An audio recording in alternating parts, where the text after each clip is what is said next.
வடக்கு, கிழக்கு, வடமத்திய மற்றும் ஊவ மாகாணங்களில் நிலவுகின்ற மழையுடனான வானிலை இன்று முதல் தற்காலிகமாக குறைவடையக்கூடும். ஊவ மாகாணத்திலும் அத்துடன் அம்பாறை மற்றும் ஹம்பாந்தோட்டை மாவட்டங்களிலும் இடைக்கிடையே மழை பெய்யக்கூடும். மத்திய சப்ரகமுவ மற்றும் மேல் மாகாணங்களின் பல இடங்களிலும் அத்துடன் காலி மற்றும் மாத்தறை மாவட்டங்களின் பல இடங்களிலும் பிற்பகல் அல்லது இரவு வேளைகளில் மழை அல்லது இடியுடன் கூடிய மழை பெய்யக்கூடிய வாய்ப்பு காணப்படுகின்றது.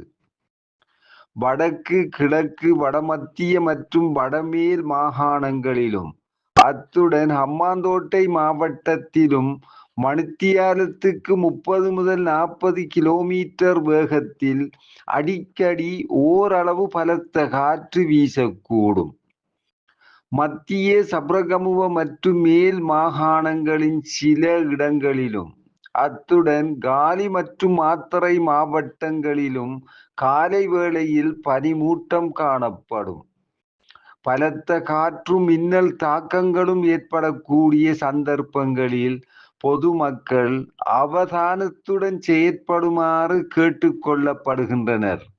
கடல் பிராந்தியங்களை பொறுத்தவரையில் மட்டக்களப்பு தொடக்கம் பொத்துவில், ஹம்பாந்தோட்டை, மாத்தறை, காலி ஊடாக கொழும்பு வரையான கடல் பிராந்தியங்களின் பல இடங்களில் மழை அல்லது இடியுடன் கூடிய மழை பெய்யக்கூடும். கடல் பிராந்தியங்களில் மணித்தியாலத்துக்கு 30 முதல் 40 கிலோமீட்டர் வேகத்தில் வடகிழக்கு திசையிலிருந்து காற்று வீசும்.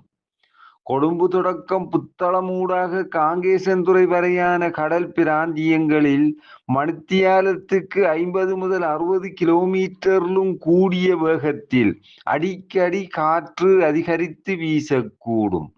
இவ்வாறான சந்தர்ப்பங்களில் இக்கடல் பிராந்தியங்கள் கொந்தளிப்பாக காணப்படும். காங்கேசன்துறை தொடக்கம் திருகோணமலை, மட்டக்களப்பு, ஹம்பாந்தோட்டை ஊடாக மாத்தறை வரையான கடல் பிராந்தியங்களில் மணித்தியாலத்துக்கு 40 முதல் 50 கிலோமீட்டரிலும் கூடிய வேகத்தில் இடைக்கிடையே காற்று அதிகரித்து வீசக்கூடும். இவ்வாறான சந்தர்ப்பங்களில் இக்கடல் பிராந்தியங்கள் ஓரளவு கொந்தளிப்பாக காணப்படும். ஆனால் இடியுடன் கூடிய மழை பெய்கின்ற சந்தர்ப்பங்களில் பலத்த காற்று வீசுவதுடன் அவ்வேளைகளில் கடல் பிராந்தியங்கள் தற்காலிகமாக மிகவும் கொந்தளிப்பான நிலையில் காணப்படும்.